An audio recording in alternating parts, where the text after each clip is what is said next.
Bu cümleden mebel istehsalı. Ancak bizim devlet idarelerinde yerli mebelden istifade edirlər mi? Yox.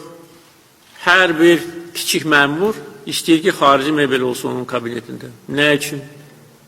Bu nə ədəbazlıqdır. Bizdə gözəl mebel istehsal olunur. Və təkcə bu Embavut şirkəti deyil, bəlkə də onlarla, yüzlərlə mebel şirkəti bizdə var. İstehsal eləyirlər.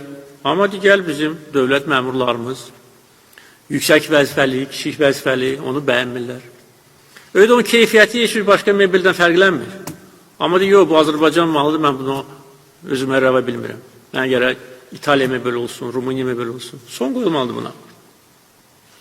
Bütün dövlət məmurlarının kabinetlərində bundan sonra yerli mebeller olmalıdır.